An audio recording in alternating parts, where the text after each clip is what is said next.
Hey Chica, welcome to the Lovelda Show, Women of Power podcast, the show where women share their personal power tools, the techniques, strategies, and ways of being which have enabled their business and life success. I'm your host, Lovelda Vincenzi, a female speaker mentor, speaker, and event host on a mission to unleash authentic, powerful female voices onto the world.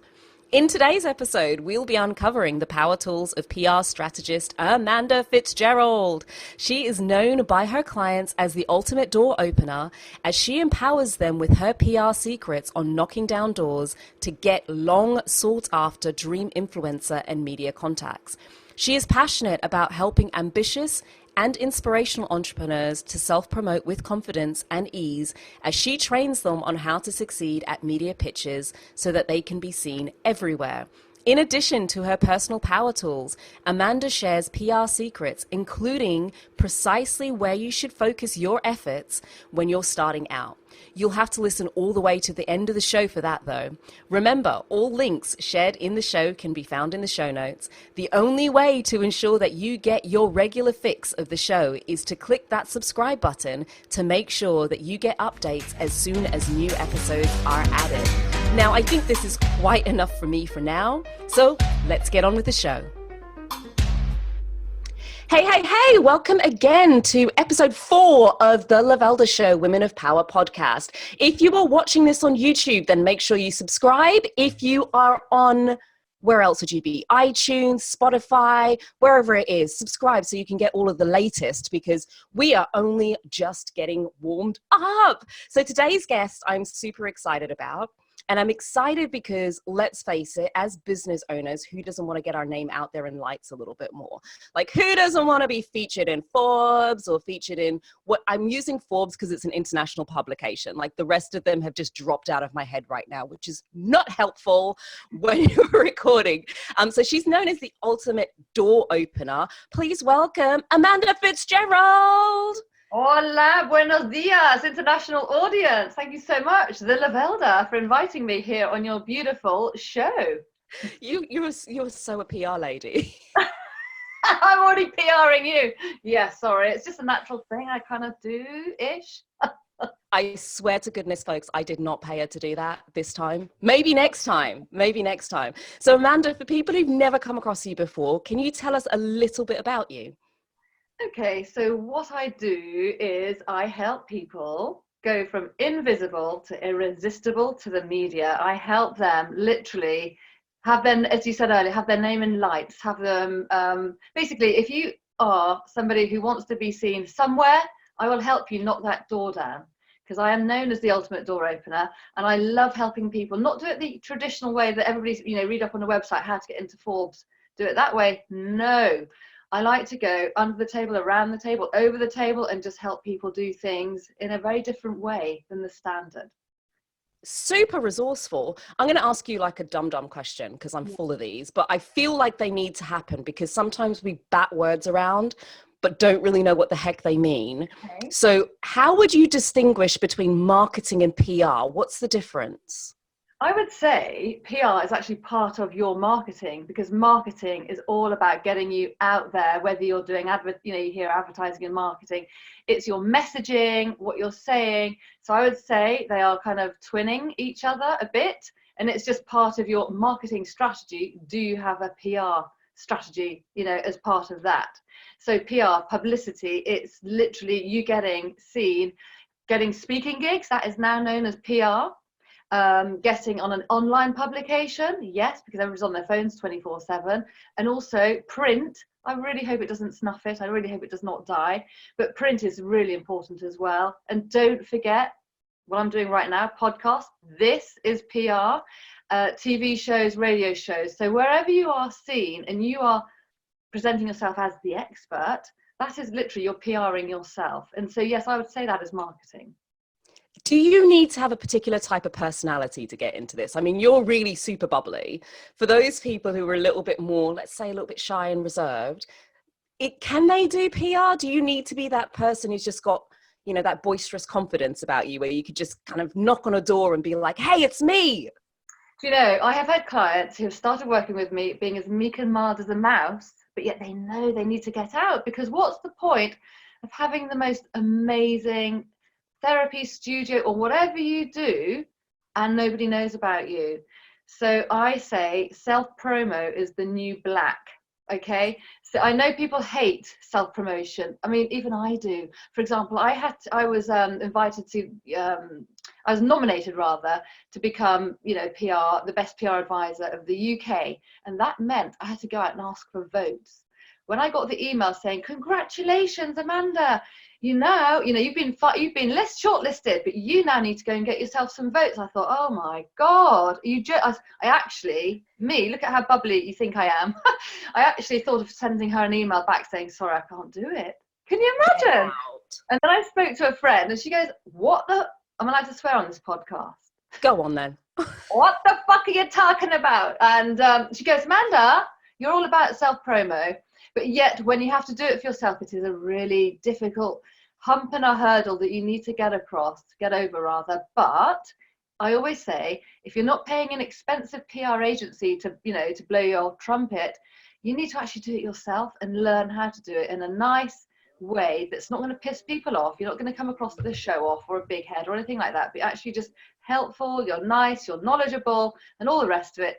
That is why people need to learn how to self-promote. I'm really into that, and I literally call it's a business life skill. So if you've got a business and you're running your beautiful business, Lovelda, and I know you'll be able to do it, but if you're a bit shyer, it's just something that you can learn, because I always say, what is your big why? Why are you running your business?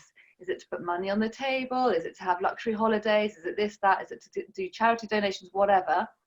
You'll be running your business for one reason, but yet you actually need to put yourself out there in a gentle manner so people actually know who the hell you are, because otherwise you can't always rely on word of mouth marketing, okay? Because those are the referrals. But if you manage to get yourself into the press, that is an esteemed journalist talking about you, and it's not you doing an advert. Oh my God, I'm on a fucking roll today. Check you out. How on earth did you get into this? I mean, where do you start? How did you end up doing PR? Okay, so it's a bit of a long story, but I'll keep it short, and then we've only got 20 minutes or 30 minutes, whatever. Okay, the story is my mum is also an entrepreneur, so is my father. So they set up a business, or my mum set up her business. It was a mail order business. She ended up turning over $1 million. And I'm going to say a lot of that was attributed to her success in the press. She got into, when she first started her business, it was mail order companies selling beautiful beads from all around the world, and nobody knew about it. She wrote a little letter to the Daily Mail with some hand drawings of her beads that she sourced from all over the world, from the Philippines, Thailand, you name it, Peru. And they loved it, and they said, "Can you send in some samples?" So she sent in some samples, and they did a photo shoot. She was in the Daily Mail, and it literally launched her business. So she was getting sackloads. It was, it was a cottage industry, literally. She was working from the kitchen table. We got about 8 sackloads of postal orders. In those days, it was back in the 1980s. The postman was getting a bad back. Wow. Letters saying, "I want to order your catalogue." She had a lovely catalogue. And it literally launched her business. Then she took on a PR agent. So she did herself. Then she took on a PR agent because she became too busy. It was a massive business, massive thing she ran. And we were living in Worcester. That's where she still lives. And I thought, ooh, I actually want to go to the King's Road, because that's where her PR agent was based. I thought, this is a bit boring being in Worcester. I'm going to invent a job, because I worked for her. She took me on. God knows why. Anyway, so I was working for my mum, and I said, I want to go and help with the PR effort. And I didn't really know what the hell it would involve, but I loved it. I would go there, meet the woman, meet the PR agent. I'd learn what she was doing. I would then offer to go to the magazine houses to pick up the jewelry which they had borrowed. So I was also delving myself, going into the magazine fashion, style cupboards, which were laden with samples and clothing, trying to fish out our jewelry. But again, going into the big magazine houses, it was just, I thought, oh my God, I love this. So that's that. Then I got other jobs working marketing agencies, blah, blah, blah. Then I had Felix, my son. He was born in 2005.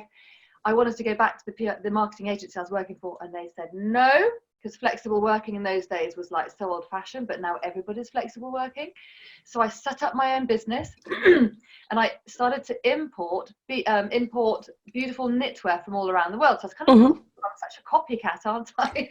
I was copying my mummy and her success. And so I launched my website. I thought, right, it's winter, it's knitwear, I need to get it out there. And how is anybody going to find out about my stuff? Oh yeah, my mum's success getting into the press. So I was like a banshee. I had 2 kids by this stage, and I went in to WH Smith with Nina in her little baby buggy, Felix toddling around, and I literally bought all the magazines I wanted to get into, brought them home, and then just literally started to smile and dial. I literally did. I picked up the phone and talked to fashion stylists, to journalists, and all the rest of it, and said, I've got this beautiful range, it's alpaca knitwear. And then I managed to get into Vogue, I got into multinationals, most, all the glossies which were relevant, because my stuff, it's a Waitrose woman. It's kind of like high-end knitwear. It's like £195 for a lovely cardigan because it's alpaca, ethically made in Peru. And so that's what happened. But I actually didn't really like carrying stock. And I was always jealous of a hairdresser, because all you're doing is literally using your scissors to make your money, or people who are using their brain to make money. And it was so stressful talking to the factory in Peru, importing the VAT. Oh my God, it did my nut in. And often the woman didn't answer my phone calls. Anyway, I thought, do you know what? I love doing this because I'm helping, because it's ethically run, as I said. So women there were getting paid a fair wage over in Peru, etc., etc. But yeah, because I got so much success getting into the press, I was having other people coming to me saying, Amanda, how do you do it? Can you help me get my business into the press? So I actually evolved to do PR. But actually, before I set up the knitwear business, I was running a small company called Promote Me. And I went to a business training session, and the man said, you got to choose between, because I had to write a business plan, and I had the idea of doing the knitwear business or the idea of doing Promote Me. So what did I do? I thought, okay, I'm going to copy my mum, do this knitwear because there's demand and all the rest of it. It's almost like doing an MBA, running your own business. We all know how bloody hard it is to juggle all those balls and all the rest of it. But I think it was a really wise decision that I kind of got my, the blood, sweat and tears. I got through the whole thing. And now that's why I can help people who've got product businesses, all service businesses, to get themselves into the press. So that is now what I do. And I run a bit of a boutique agency, literally doing done for you PR, which means I would get people into the press.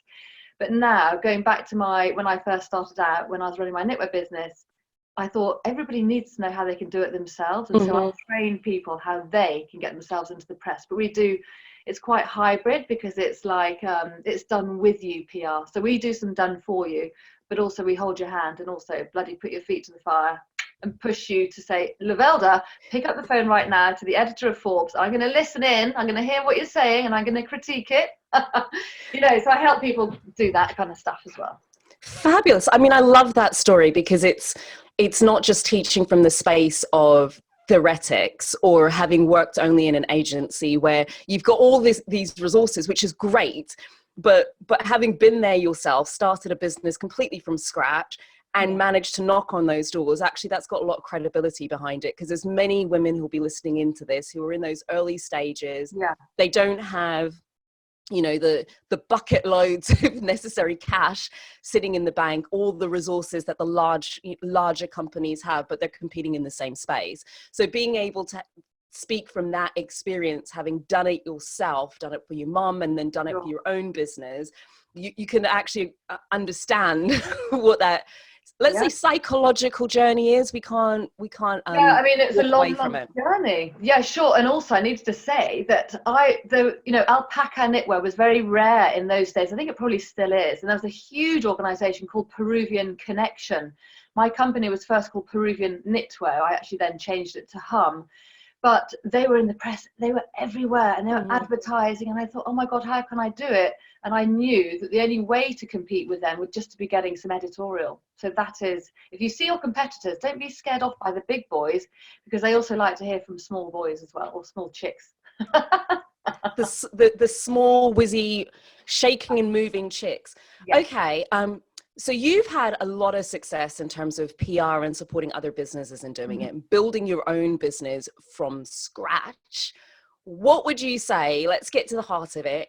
We got 3 core things, right? What were your the 3 tools what are your power tools? What is it that you think really helped you be successful? Should we start with number 1? Right. Well, I'm going to say, in terms of my whole entrepreneurial journey, it started in, I would say, 2008. I'm going to say it's the 3 M's: masterminding, mentoring, and mates. So, Masterminding, mentoring, and mates. yeah. So basically, running a business, you need to be part of if you can join a group of people who are all powerful entrepreneurs, all running their own different businesses, and it's a mastermind, and you can put your ideas together and they put their experience to you. So I've done masterminding literally, I would say, for the last 7 years or something, and it's really helped me take my business every single year up and up, because you're on a level with these people. The first one I went into, I was a real rookie, and the bloke who took me on board, he's quite famous, I won't say who it is, he said, Amanda, you're a bit of a, what's it called, you're the wild card. Well, fuck you, man.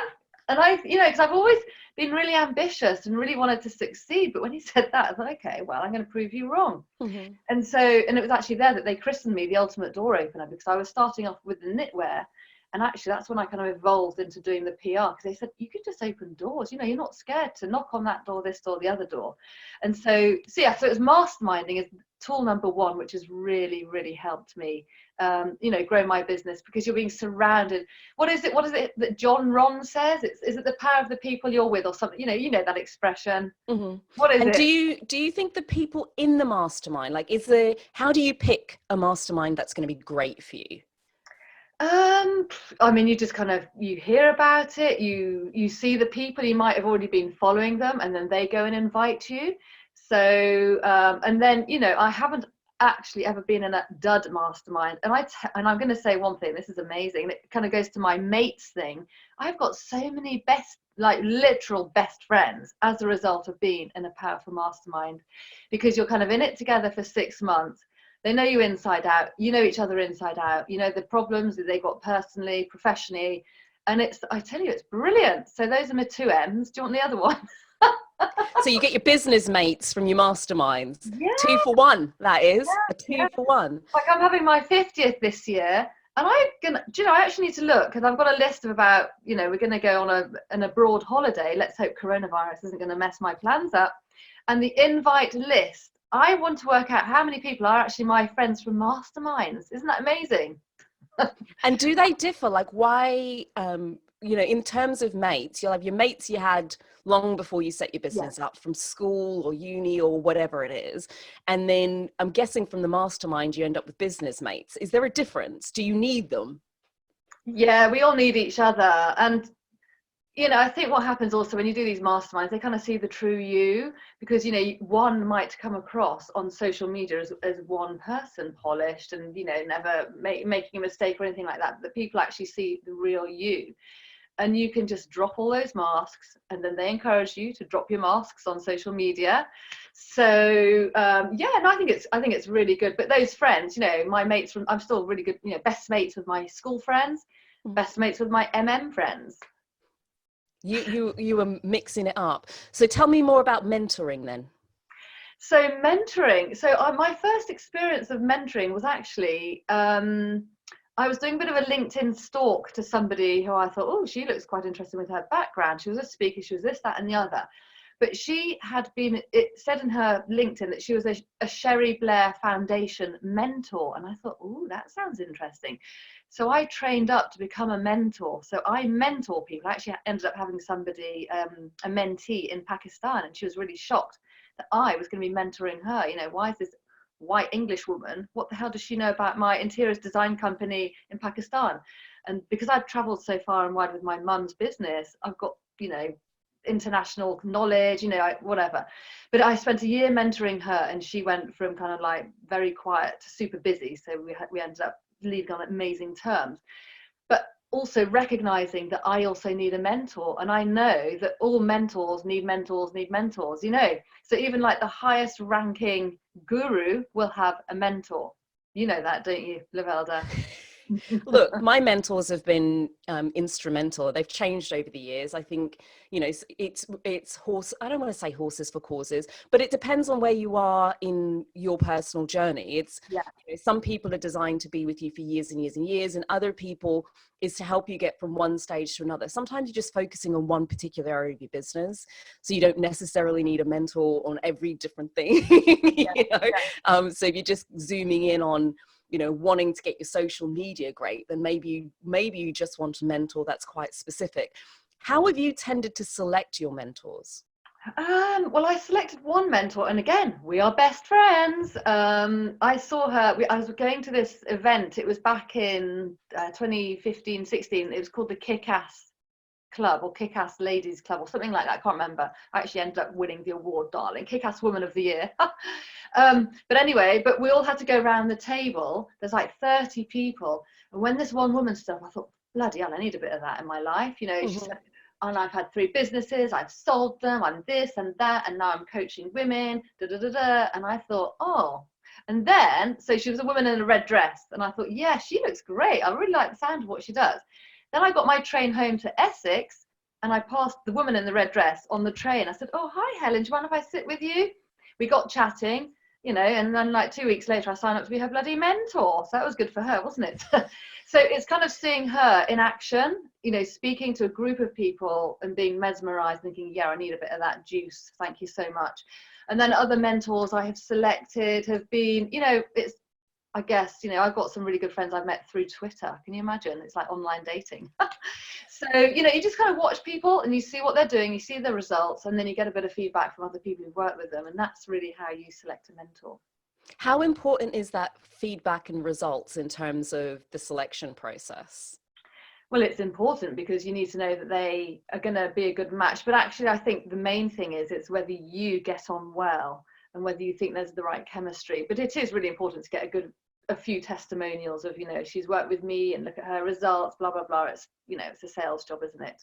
A vital testimonial gets you a long, long way.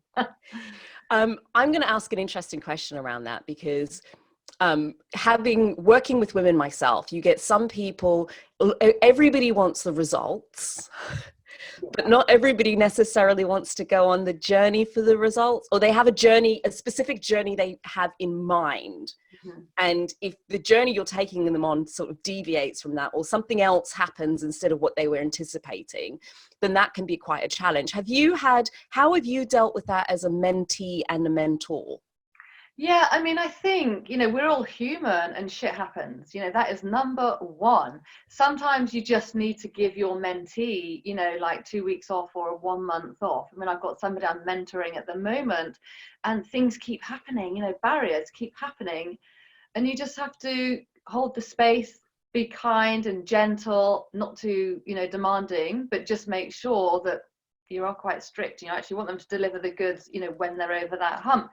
Because, you know, you probably think those humps are coming up because they're resisting their success. Okay. So it's really trying to get around that and be a caring mentor, you know, so that's what happens. And, you know, I've been a mentee and I had a bit of a hellish year last year, like OMFing. It was a real hard year personally. And, you know, and I think that my space was held also, and I was, instead of being taught so much businessy type stuff, I was actually taught a lot more spiritually type stuff, which really has helped me get through quite a hard patch. So I think also you have to be flexible, spin on a sixpence if you're a mentor or a mentee, and just say, hey, I'm going through a bit of a bad time. Is it possible we can just veer away so much from the marketing and pushy type stuff of things, and can you help me, you know, personally? And that really works as well. So it's useful for you to understand that sometimes the journey you wanted to go on isn't the journey you're going to get. Honey, it's a long, bumpy bastard of a journey, but, you know, you have your highs and your lows, your highs and your lows, your ebbs and your flows. It's what you call a roller coaster, running your own business, but highly rewarding. Just think, when you go on a roller coaster, it's shit scary, isn't it? But you get off going, whew, I feel good as a result of, you know what I mean? Like, I bloody did it. So yeah, and that's what we all feel when we get the award, we get into the press, or we get that speaking gig. You train people amazingly how to become fantastic speakers, so they're standing on stage and looking at the confidence that you've actually given them. So Amanda, people are going to be listening to this thinking, crikey, I want some of what she's got. This woman's got pizzazz and energy and va-va-voom, and she definitely knows how to knock on a couple of doors. If I could just get a little sip of whatever it is that she's drinking, I'm all up for it. How do people connect with you? Okay, so I'm currently quite in love with Instagram. So across PR and Twitter, I am at Amanda PR Expert. Okay, my website is fairly simple as well. It is literally www.amandapr.com. And do you want my private telephone number, Lovelda? I'm joking. It's okay. We might get some people calling you, might not want to answer their calls. Okay. They'll be watching this video going, I'll have me a piece of Amanda. If you want to see the video, you're going to have to jump on YouTube. That's where that's going to be posted. I got this jacket because I was invited on a photo shoot for a magazine and I loved it so much. I bought it. Look at that. Isn't it hot?